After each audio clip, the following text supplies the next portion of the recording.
إلهي ولفت جري لباتن كن أوتشني وكسبب إلهي كسبب أنا ميتي نهده إلهي ولفت جري لباتن كن أوتشني وكسبب إلهي ورجعت بلايدا أو كفر قلبت إيبه أو حبشيده كإيبه إلهي النجاقبه إلهي أبيسلقوا عليه كسبب إلهي مس عجليه كسبب إلهي مس مدوبه كسبب إلهي تلبس كسبب إلهي ربي ورحمانه ورجع مل درها كبحض لفت جرينه ولالو صومالي مياه تهاي مس ورجعته ورما واحد مرة يسلفت جرينه inaad waxa weeye qabaa'ilka koonfur galbeed deganaa marad isku dirto iyo marad waxa weeye intii yareedo koonfur galbeed ee dhulkii ay haysatay aad xabashida waxa weeye uraagada aad ka iibido dad caama oo juhalaa dhagaweyn inta meel isugu keentay waxay la soo taagan yihiin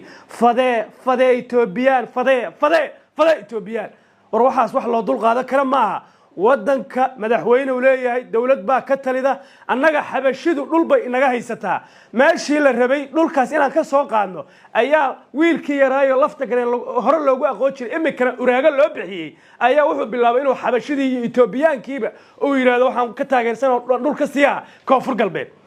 qof kaste Soomaaliyeed ayaa la yaab lafta gareerow mucjisa rabbaaniya kugu dhacday labada lugood baf Allah ku sii waliba lugta dhirka badan oo aad tuure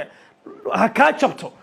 ماشان ودنك واحد مدحوينه كا حسن الشيخ محمود دولة بوليه والله بالله تالله مدحوينه حسن الشيخ محمود هذا أراجع لفته قرين هذا كبد بعدين كافر قلبين عسى تربي أن كل دارته إنه وحوي وحلا واحد ماشي يلا نو يبساي حبشيد أنه لا تقال لما إنه وقوي يسمع لنا وحوي دولة كلها تقال لما يسي أيها قدال ونجسي هاس كسي وبلاب لفته قرين أول بأسقى فتشاري وتوحوي يمد حمالنا كأهاجر عالواق أيوم ماشان كرسي كان وحوي إنما هراي فرماتش وحوي قوة وحوي عرن أي كسرين حق بكسرين ماشان أما وحوي لفت جرينه وأتبه وراجع لفت جرين أنا جوّد كيجا حبشي وحوي إثيوبيان أنا وحوي كئيب والله ما نكايل الأبلاية رولكي برواقة يا بيرها يا وحوي كفعنا إيش وحوي بيد ولها هذا الله وحوي وحن كئيبنا يا حبشي يا تكحن يا بدنته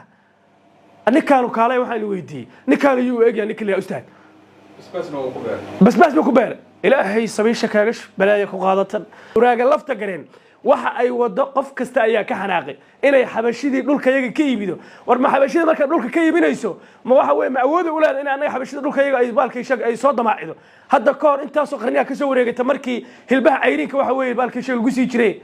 madaxweyne xasan sheekh maxamuud Soomaalida waxay tiraahdaa ul jilicsan iyo xukun jilicsan isku meel ma galaan ila magaceeda ma arabaabi kara meesha u sheey haddaadan lafta gareen aadan ka badbaadin koonfur galbeed wallahi billahi tallahi waxa la arkayaa uraaga lafta gareen oo iibsee macaan jacasha iyo quraanjada oo safar geeyaha la arkaa qabriga mil sanaawi lug iyo laba Allah ka gooyay wadanka in laga badbaadiyo way koonfur galbeed ninkaas meesha awal xabsiga baydhabo agteeda meesha la yiraahdo garoonka baydhabo shaati gaduud aan filaa inuu yahay ayuu xabsi ka furay meeshaas waxa weey oliyo dadka waxa weey dumburta uga shubay oo futada iyo afka isaga daba xiray haddana wuxuu bilaabay inuu ummadii waxa weey uu yiraahdo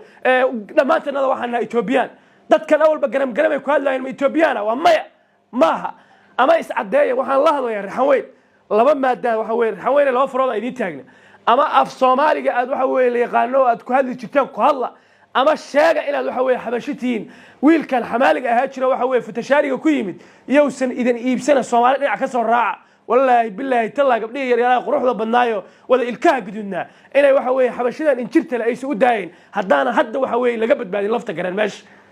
qof kasta ee wadaniya ee nacab waxa weey xabashida una arkay in xabashida dhulkayga ay daansanayso kala soo horjeeday kala dhiidhiyay muuqaalkan like ha saaro artiisana ka dhiibto ha sii share gareeyo meel walbana ha gaarsiiyo